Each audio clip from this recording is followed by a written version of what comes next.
accomplish its own job, not the CEO's job. Committees, you know the book Death by Committee, but there's a committee structure that needs to be in place in nonprofits that usually is backward. What usually happens is you've got a cartload of committees and they duplicate staff work. Instead, we've got to look at committees for the board that they work for the board, they do the work of the board, all right, and also they communicate upward to the board, right, and not for the board, meaning you don't like the most bizarre story I've ever heard is when you had a large nonprofit where a committee of the board which disagreed with a policy decision that the greater board had held a press conference disagreeing with the board's decision. I mean, that sounds loony, right? But these things go on. On a lesser scale, they go on in other forms. So the basic model that I outline is you want to have 3 or 4 standing committees that are working for the board, such as development, governance, finance, and another one I'll talk about in Principle 5. On the other side of the coin, you have ad hocs or task forces that you could put together which serve many, many good purposes. It serves the purpose of vetting potential board members, and it also serves the purpose of doing the job, getting the job done, just like in Mission Impossible, Mr. Phelps, here's your, in the old days when you had the cassette, here's your job, this cassette will self-destruct in 5 seconds, and it's done. Same thing with the task force. They do the job, they go discuss a new research possibility, or they discuss a new type of, educational idea, bring it back, have the board vote on it, and they fold up their tent. One other thing I talk about at length, which is a very interesting thing, is the executive committee. Oftentimes, you have haves and have-nots on your board. You have people who are in the inner circle, and then you have people who are on the outside looking in. And that usually happens with an executive committee when the executive committee is basically making all the decisions and the greater board is rubber stamping them. The great example that I tell about this is that I was brought in for a nonprofit that said that there's a man by the name of Chris who's a great community leader, but he's a potted plant on our board. Why is it? So I said, how big is your board? Your board's about 35 people. How big is your executive committee? Oh, about 7 or 8.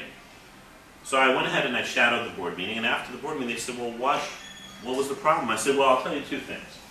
First of all, what did he do for the last 2 hours of his life? He sat there and he heard some reports, so he was a report hearer.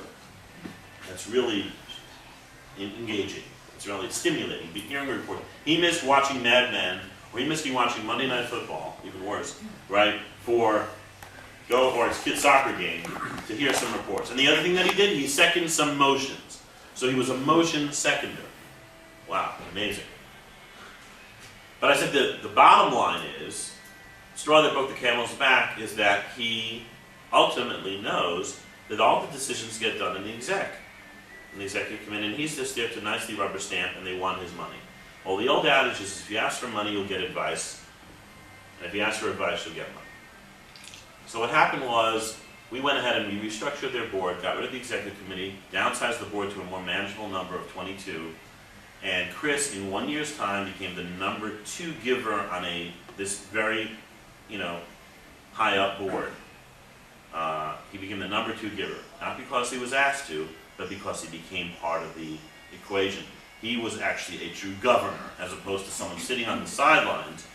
Now, that's not the only change we made. We made some other changes of how they meet and how they truly govern, but that was one of the key changes of eliminating the executive committee. So do you see that a lot, where there are nonprofits that have a small executive committee, but their board is, like you're saying, 30 plus people? Do you run into that a lot? It's 75% of boards, nonprofit boards in the United States, have executive committees.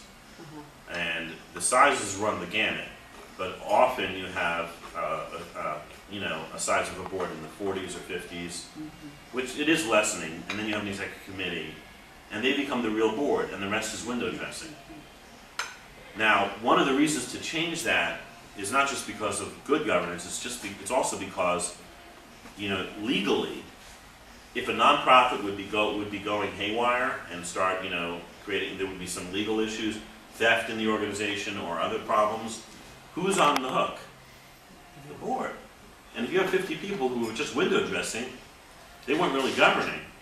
So you got to make your governing board truly governing. Principle 5, the board evaluates the CEO through an executive support and appraisal team. This is a revolutionary idea, but it's a revolutionary and simple idea. This changes so many cultures of the nonprofit. I would say this is sort of the pinnacle of all the 6 principles. And again, we have a short amount of time, but basically this is a solution to the problems that nonprofits face in terms of evaluating their CEO. Often you'll read a board manuals that say the board's role is to hire and fire the CEO. Let's imagine you were a CEO. So we're here to hire and fire you, Charlotte, right? That's just grand, right? Don't you feel empowered? You're going to be hired, and then soon you'll be fired. How about we're here to support and appraise you, right? Much more uplifting. So this model of supporting and appraising is a team which is a standing committee of the board, which basically goes ahead and through a 4-goal system, they create 4 goals again, very, very shortly. Basically what it is that you have 4 major goals. Of course, any CEO has 100 zillion administrative things they have to do, they have on their plate. They've got to create the calendar, they've got to do the W2, whatever they got to do. But there are 4 major goals or stretch goals that they're working off of. Now this process is an alternative. I'll just give you a quick story. I've got a lot of stories with this, but I'll just give you one quick one. A woman calls me up, let's call her Cheryl. Cheryl calls me and says, I know you're working with a good friend of mine, and I'm having my evaluation next week, and I'm wondering if you can help me out. So as it was, I didn't have time, she didn't have exact time. When I had time, we couldn't meet before the evaluation. She was a nonprofit CEO. But we met a week after in Starbucks, and we're sitting in Starbucks, and over her latte, she's moaning the fact that she was crushed by her evaluation. I said, what happened? They called me unprofessional. That's what she said. Unprofessional? Well, that's an indictment of a nonprofit professional. I said, what happened? She said, well, 2 things happened a few weeks before this event, before the evaluation, that I think impacted on this indictment. I said, well, what was it? Well, first thing happened, a woman walks in, a board member walks into my office, and she picks up the stuffed animals that I have lining the shelves, little Beanie Babies and whatnot. Picks one up, puts it down like a museum piece, puts the next one down, walks out, doesn't say a word, like smiles and walks out. I said, wait, And about 5 days later, there was a crisis in the hall, and I'm running down from my office to this crisis, and there's a board member who never shows up in our building, but one day he happened to be there. And I couldn't say hello to Jim, and I ran because I was running the crisis. I get to my evaluation, and in there it says things like, office does not present professional look. And it says, demeanor, awful demeanor, like does not greet board members in the hallway, and things like that. I said, could you remind me what kind of nonprofit you want? She says, I run a children's advocacy center. Do they want me to remove the stuffed animals to create a corporate environment for our little children? And then the other thing is CPS, Child Protective Services, was in the house that day, and there was a crisis down, and I couldn't say, I ran back looking for Jim, but I couldn't find him. This is anecdotal. This is capricious. This is how we evaluate our professionals. But this goes on far more than we would like to admit. So this system changes it, and it creates an entire system. It's a process which is incredible, and it's incredibly easy, which I outline in my book about how to do it, the ESAT system.